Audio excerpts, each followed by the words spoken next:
Hello, everybody, and welcome to Cold Reads, episode 23. This show is brought to you by Resonant Moon Audiobook Solutions. I am your host, Laura Nicole, and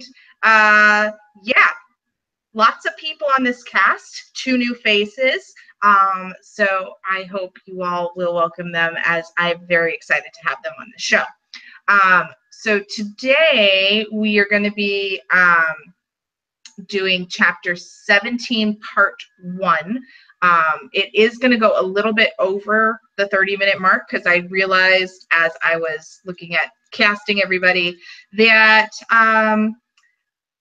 there wasn't really a good stopping point right at my nice, pretty 30-minute mark. So as we go through, as always, I'm going to go ahead and introduce my cast for this evening. And we will start with one of our newcomers, Morte McAdaver. Did I do it right, finally, for the first time ever? No, but that's okay. I actually accept all iterations of the name, because I know you're talking to me, and it's actually kind of funny to see what people come up with. For those perfectionists out there, it's Morte McAdaver. Maestro Morte is probably an easier one. That's what I'm going to start calling myself. All right, I will call you Maestro Morte. Yeah. And I can spell it, but anyway. So tell people who you are and what you do. I'm a gothy musician type who has far too much time on his hands. I write lots of music for both video games, for myself, for the stage. I do a lot of performing.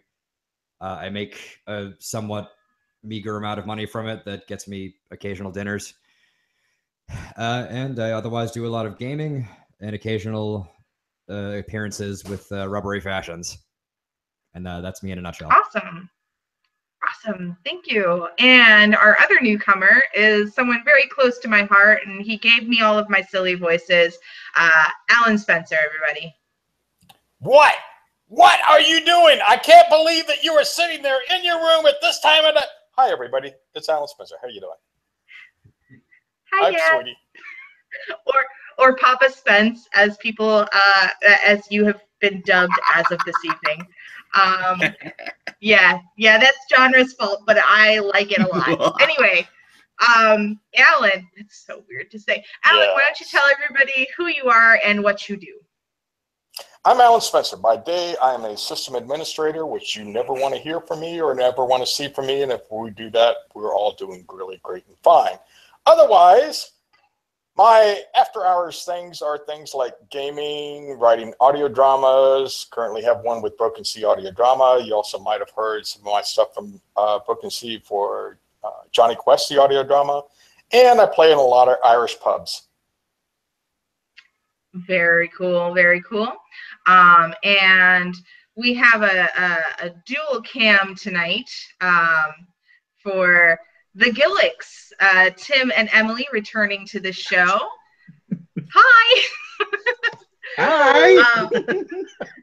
And so, since y'all are both part of Circus-13, why don't you go ahead and tell people who you are, what you do? Well, during the day in our secret identities, she works in an insurance company. I work for Caterpillar as a copy paster. They call it an IT analyst, but 90% of what I do is copy from one document and paste it into a web page. Very, very easy. But in our real lives, we do audio dramas. We write, direct, act, produce in Circus-13 Productions, which is we started about 12 years ago, I think.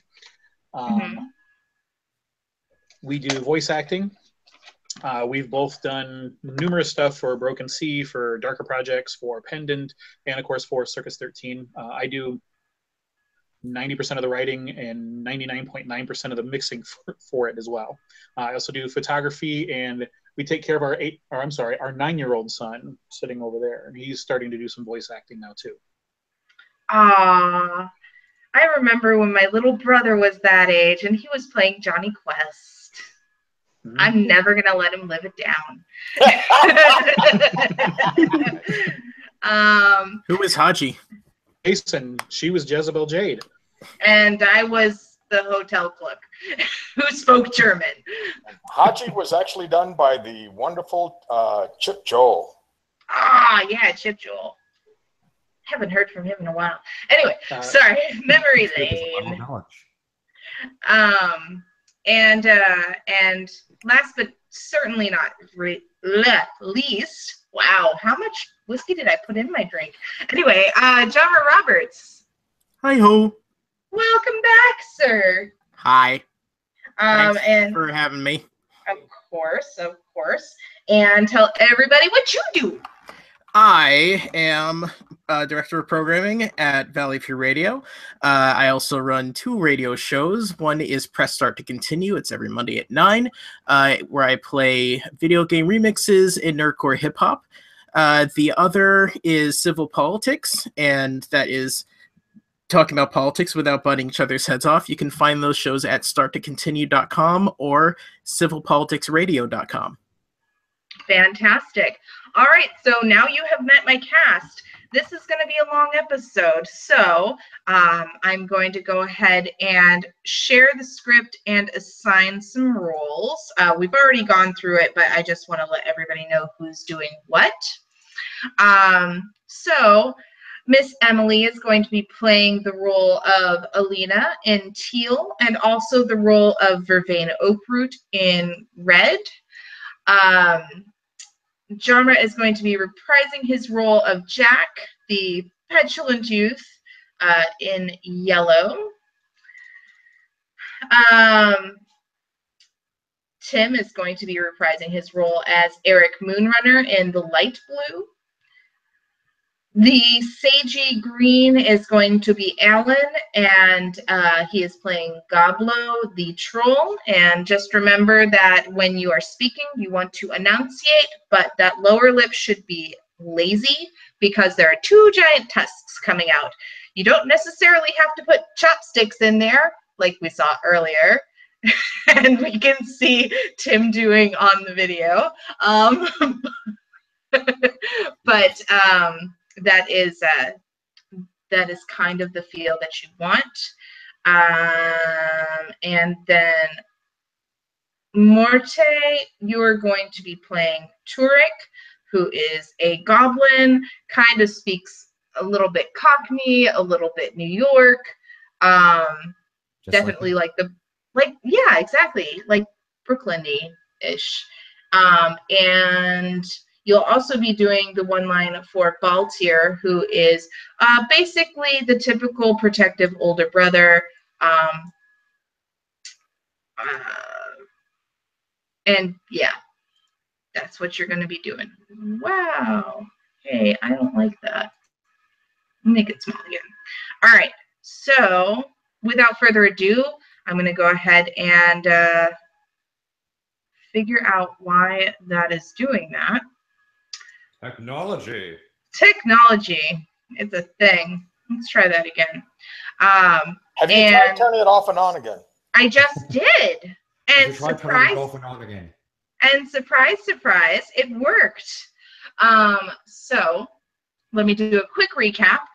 So successful in her mission, Beatrix Stonebriar did bring back Valina and Baltier, the 2 centaurs, to give of their blood willingly towards the counter curse that is threatening the Elder Wood. The curse that they are fighting is called Derir Tri Ruin, conform through ruin, and it is terrible, and it has turned all of the wood so far, like it is spreading throughout the wood and turning it into a Pepto-Bismol pink.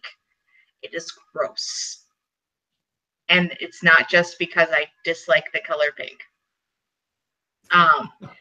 Anyway, so they, Beatrix was very injured in the journey to the centaurs, and so she's just been healed very painfully by Vervain Oakroot and Rixon Amberstone, and she's had a recap with her friend Turek about how they've collected the essences of the other founding races of the Elder Wood. And then they heard the alarms of Jack, one of the people who created the curse, and how he had gone to the cursed potion and drank it all. And he did so because he thought his beloved Alina, who he had done all of this for to be with her, he thought that she was dead. And as the conflict was coming to a head, she came over the hill screaming, "No!" And that is where we left off. And so now, without further ado, Chapter 17, Part 1. The most beautiful sight I had ever seen came up the hill. Eric, clad in his finest suit, a large duffel bag on his back, and the silver-haired Alina in a fine blue gown. The gatekeeper opened the gate for them before they even had to stop. Alina rushed to Jack's side so fast that a gust of wind nearly knocked me over. What did you do, Jack? He choked. He reached up to touch her face gently. I had barely noticed that Eric had come up beside me until he placed his hand right under my feet. I thought you were dead. Tears were streaming down her cheeks. No. They decided that since there was no place for us with my people, that I would be adopted by them. I would not work to stop the curse and give my blood for it. Once it was over, you and I were to live with the Silverbark elves. We would not be able to return to the human world, but we would be together. She turned to Eric and smiled. Moonrunner helped them to see that it was justice for both of us to be cut off from both of our worlds and serve them here. The boy's body convulsed again, and he was trying to keep from sicking up the cursed pink potion. His arms were now the same color, and it was fast spreading. "Fetch Goblo!" I yelled. "The rest of the potion! Do it now!" The chain of shouts went down the tunnel, and I could only hope that the entire message would get to him, rather than some distorted version of the game telephone. I called to several other creatures around. "Grab something to restrain him. If he should lose control." No!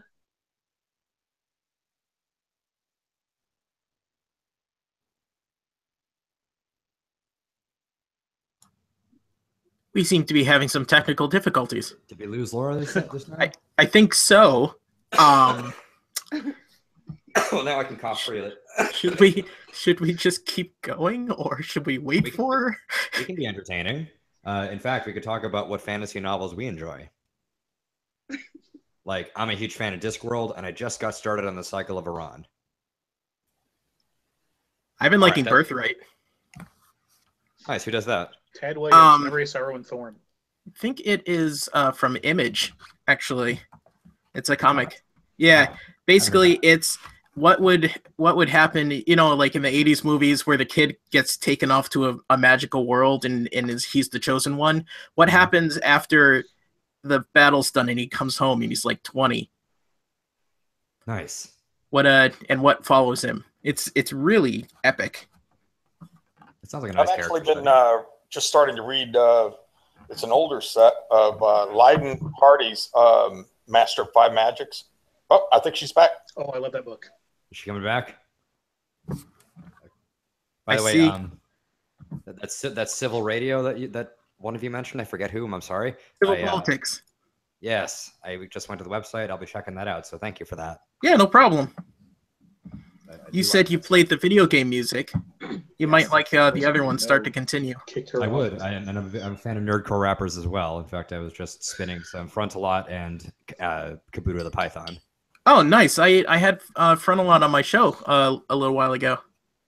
Cool. How was he? Oh, he's awesome, dude.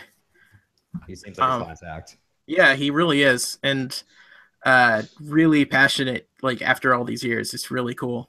How about, do you like Schaefer the Dark Lord? Yes. Not as much as, like, Wreck the System. Have you heard them? I know them. Yeah. Oh, yeah. I had Lady J and Twill on there, too. Oh, yeah. Lady J is awesome. I met her a while ago at MagFest, and she's just been Okay, guys. Hey, Laura. Hey, she's back. Hey, We've been keeping the I'm back, sort of. we've been keeping the My crowd entertained computer with friendly gave me the banter. blue screen of death. Banter, banter, banter. My computer gave me the blue screen of death, so I am no longer able to read. One of us could take over narration if you want. If it's Yeah, that would be great until I can get my computer to work. I'll volunteer if nobody else wants to. Can I try, actually? Yeah, go ahead. Sure. You're the radio guy. Yeah. So we left off at no. Yeah.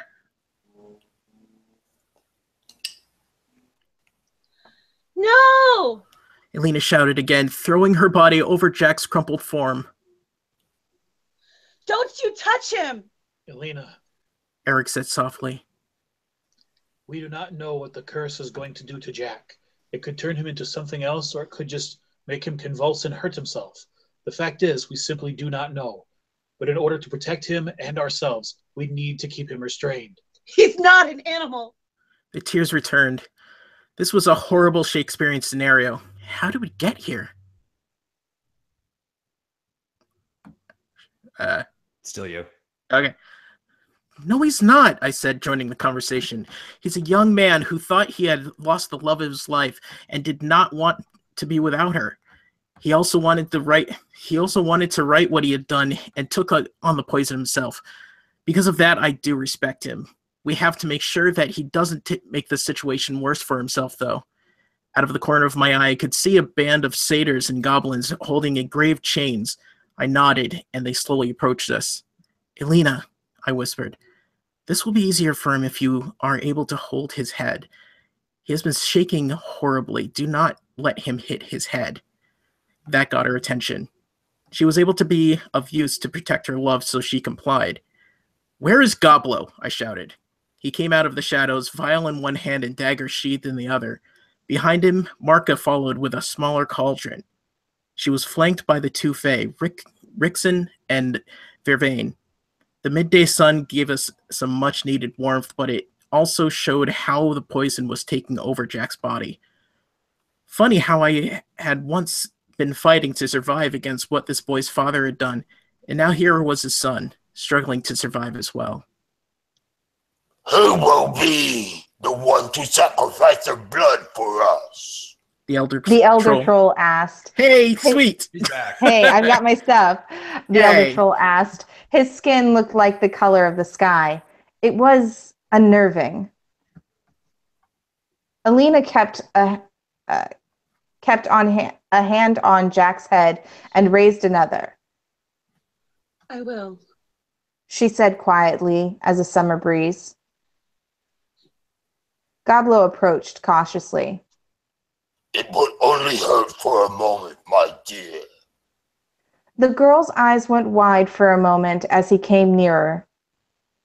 You look like an exaggerated form of an elf, sir. Give me your hand, and I shall educate you. Elena complied, and Goblo used the same technique to draw her blood as he had with Valena. Now then, back in the void, we all came from the same origin. And the tale is told, our forefathers decided to only send 7 out into the world, first to see what was needed to thrive there. They only had a limited knowledge of this world, and so they wanted to make themselves different, to serve any purposes that they could possibly need. He finished drawing her blood, and he held the vial and knife out as he held Elena's hand. Marka was there waiting and replaced the knife and vial with 2 pieces of linen. Then she went to attend to the potion with the help of Rixon and Vervain. Goblo tended to the girl's hand and gave Jack an appraising look. Stonebriar, we should look to see if the potion will work. Take a sample of the boy's blood and test it. If the potion does not counteract with it,